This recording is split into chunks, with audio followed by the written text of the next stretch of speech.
ጤና ይስጥልኝ ክቡራን አድማጮቼ፣ ሰዓቱን መረጃ ወደ እናንተ አደርሳለሁ። ግጭት በሰሜን ወሎ ወጣቶችን ለህገወጥ ስደት እየዳረገ ነው የሚል መረጃ ወጥቷል። በአማራ ክልል ሰሜን ወሎ ዞን ህገወጥ የሰዎች ዝውውር እየጨመረ መሆኑን የአካባቢው ነዋሪዎች ገልጸዋል። ነዋሪዎቹ እንደሚሉት በሰላም እጦት ሳቢያም ሰርቶ ለመኖር ባለመቻላቸው በህገወጥ መንገድ ወጣቶች በባህር ወደ አረብ ሀገራት እየተሰደዱ ነው። እንደ ዞብል ባሉ የገጠር ከተሞች ከፍተኛ የወጣቶች ቁጥር መቀነስ መኖሩንም ነው የተናገሩት። የአካባቢው ነዋሪዎች ጦርነት፣ ስራ አጥነት፣ በፈለጉት ቦታ ነጻነት መንቀሳቀስ አለመቻል በሰሜን ወሎ ዞን ዞብል ከተማ ለሚገኙ ወጣቶች ሀገር ትቶ ለመሰደድ ምክንያት እንደሆነ ይነገራል። አስተያየታቸውን ለመረጃዎቻችን የሰጡት የዞብል ከተማ ነዋሪዎች እንደሚሉት ከሆነ ከዚህ በፊት ታይቶ በማይታወቅ ሁኔታ ወጣቶች በህገወጥ መንገድ ጉዞ ወደ አረብ ሀገራት ጀምረዋል። ለወትሮ ለአካባቢው በህገወጥ መንገድ ድንበር ማቋረጥ ልማድ ያለበት ቢሆንም የአሁኑ ግን እየባሰ መሆኑን ይናገራሉ። ከሰሞኑ በመንግስትና በፋኖ ኃይሎች መካከል ጦርነት የተካሄደበት የሙጃ ከተማ ነዋሪ የሆነው አንድ ወጣትም በአካባቢው ህገወጥ የሰዎች ዝውውር መኖሩንና ስራ አጥነትና የሰላም እጦት ምክንያት መሆናቸውን ይናገራል። በርካታ ሰው ነው የሚሄደው፣ ምንስ አግኝቶ ይረጋጋል? የስራ አጥነት አለ፣ የትምህርት እጥረት አለ፣ ሰርቶ እንዳይኖር ስራ የለም፣ መሬቱም ጠባብ ነው፣ በዚያ ላይ ሰላሙም አያሰራም፣ ተንቀሳቅሶ ለመስራትም ቀኑ ይከብዳል። በኢትዮጵያ አማራጭ የስራ እድል ማጣት በዞብል ከተማና ዙሪያው ላሉ ሴትና ወንድ ወጣቶች ፈተና ነው ይላሉ ነዋሪዎቹ። በሰሜን ወሎ ዞን ራያና ቆቦ አካባቢ ያሉ የገጠር ከተሞች ከዚህ ቀደም በህገወጥ መንገድ ድንበር አቋርጦ የሚጓዙ ወጣቶች መነሻ ቢሆንም አሁን ላይ ግን የወጣቱ በብዛት መጓዝ ተስፋ አስቆራጭ ሆኗል ይላሉ የአካባቢው ነዋሪዎች። ተደጋጋሚ ጦርነትና የኑሮ ሁኔታ በምክንያትነትም ይጠቀሳሉ።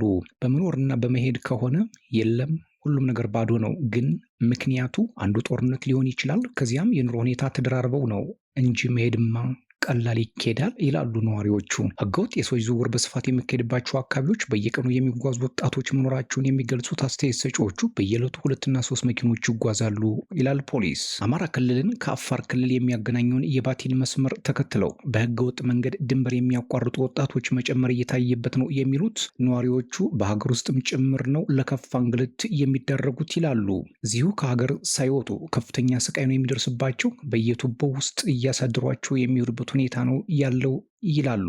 ሰሞኑን በዚህ በሰሜን ወሎ አካባቢ ከፍተኛ የሆነ ግጭት እንደነበረ ብዙ የዓይን እማኞች ተናግረዋል። በተለይ ባለፈው ሳምንት የኢትዮጵያ መከላከያ ሰራዊትና የፋኖ ኃይሎች ባደረጉት ከፍተኛ ውጊያ በአካባቢው ሰላም ደፍርሶ መቆየቱ የሚታወቅ ነው። በዚህ ላይ እንግዲህ ወጣቶቹ በተለይ በሳንቃ አካባቢ ያሉ ወጣቶች ራሳቸውን ደብቀው ነዋሪዎቹም ሰላም ርቋቸው በፍርሃት እንደሚገኙ ከስፍራው የሚገኙ መረጃዎቻችን ይገልጻሉ።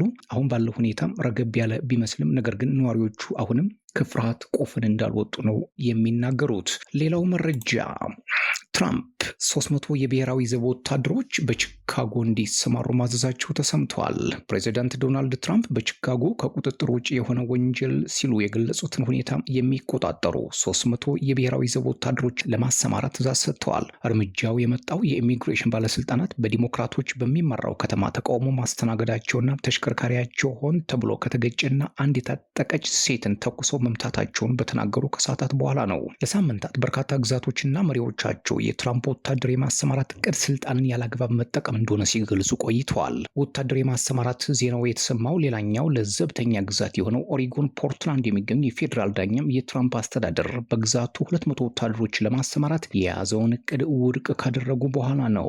ዳኛ ካሪን ኢመርጉት ትራምፕ ስለ ፖርትላንድ ያወጡት መግለጫም ከእውነታው ጋር ያልተገናኘ ያሉት ሲሆን እርምጃው ህገ መንግስቱን የጣሰ ነው ሲሉ ኮንነውታል። ካለ ኦሪጎን ግዛት ፈቃድ አለመረጋጋት በወታደራዊ መንገድ ለመፍታት የሚወሰድ እርምጃ የግዛቲቱና የሌሎች ሉዓላዊነትን አደጋ ላይ የሚጥል ነው ብለውታል። እርምጃው በከተማዋ ውጥረትን የሚያባብስና ተቃውሞዎች እንዲጨምር የሚያደርግ ነውም ብለውታል።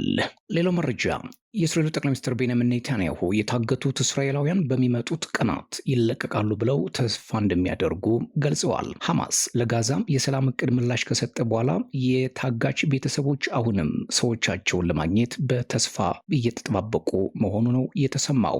እንግዲህ የመካከለኛው ምስራቅ ጦርነት በተለይ ደግሞ በእስራኤልና ሐማስ መካከል የተካሄደው ግጭት እጅግ በጣም አሳዛኝ 67,000 ፍልስጤማውያን ለሞት የዳረገ ብዙዎችን ለመቁሰልና ለስደት የጋበዘ ጦርነት መሆኑ ይታወቃል። አንቶኒዮ ጉቴሬዝ፣ የፈረንሳዩ ፕሬዚዳንት ኢማኑኤል ማክሮን፣ የእንግሊዙ ጠቅላይ ሚኒስትር ኪር ስታርመር፣ የጀርመኑ ፍሬድሪክ ሜርዝ እንዲሁም ሌሎች የአውሮፓ ታላላቅ ባለስልጣናት የሁለት ሀገርነት መፍትሄ አሁንም ለዘለቄታው ሰላም እንደሚያመጣም እየተናገሩ ይገኛሉ። ሌሎች መረጃዎች እንዲደርሷችሁ ሰብስክራይብ፣ ላይክ፣ ሼር፣ ኮሜንት እያደርጋችሁ ቤተሰብ ሁኑ።